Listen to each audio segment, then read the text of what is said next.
Konflik selama 12 hari antara Iran dan Israel sekali lagi mengguncang persepsi dunia tentang peperangan modern. Bagi orang awam, yang terlihat hanya gambaran rudal saling menghantam, drone melintas di langit, dan ledakan di berbagai kota. Tapi bagi para pengamat militer, yang terbaca jelas adalah pola baru dalam perang modern. Konflik ini bukan hanya soal rudal dan drone seperti yang terlihat di berita. Di balik layar, perang di dunia maya serta pertempuran informasi berlangsung sangat sengit. Iran dan Israel, di samping operasi militer konvensional, juga melakukan serangan siber, manipulasi informasi, dan operasi media sosial. Mereka membangun bentuk baru perang hybrid, tanpa garis depan yang jelas, di mana dunia fisik dan dunia maya saling tumpang tindih. Iran memutus akses internet selama konflik. Pemerintah Iran melakukan 2 kali pemadaman internet berskala nasional. Pemadaman pertama terjadi pada 17 Juni pukul 10 malam, yang menyebabkan trafik internet turun lebih dari 80% dan berlangsung hampir 6 jam. Pemadaman kedua dimulai pada 18 Juni pukul 9 malam, dengan dampak lebih besar, penurunan trafik mencapai 95%. Tujuannya, mencegah arus informasi yang berseberangan dengan pemerintah, serta mengendalikan potensi penyebaran sentimen anti-pemerintah.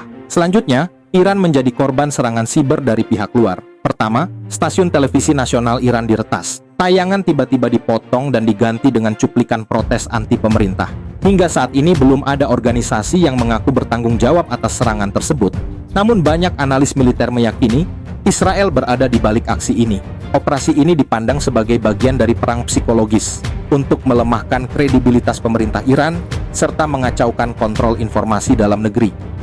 Kedua, sistem perbankan Iran juga diserang. Serangan siber ini menyebabkan warga Iran tidak bisa menarik uang, dan layanan transfer antar bank terhenti.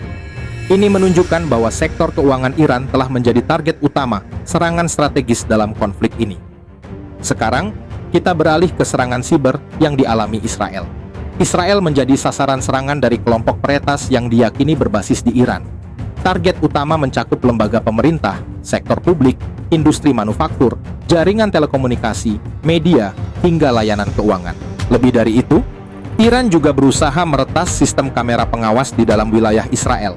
Mengutip pejabat Israel, Teheran secara aktif mencoba mengakses feed kamera pengawas untuk mengidentifikasi titik lemah pertahanan dan mengevaluasi dampak serangan rudal.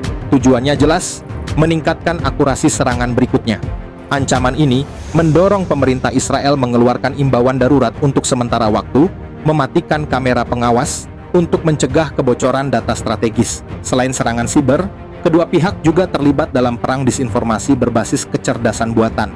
Dalam waktu singkat, berbagai konten manipulatif muncul di platform media sosial seperti Facebook. Iran dilaporkan membesar-besarkan klaim keberhasilan, termasuk menyebut telah menjatuhkan beberapa jet tempur Israel dan merilis video kehancuran Tel Aviv yang sepenuhnya dihasilkan dengan teknologi AI. Sebaliknya, media sosial Israel juga menyebarkan narasi palsu, seperti video warga Iran yang menari di terowongan Teheran, lalu diklaim sebagai perayaan atas serangan udara Israel. Tujuannya, menciptakan kesan bahwa rakyat Iran menentang pemerintahnya sendiri. Semua ini menunjukkan bahwa dalam konflik modern, perang siber dan manipulasi media sosial telah menjadi senjata utama, yang dampaknya sama dengan ledakan di medan perang.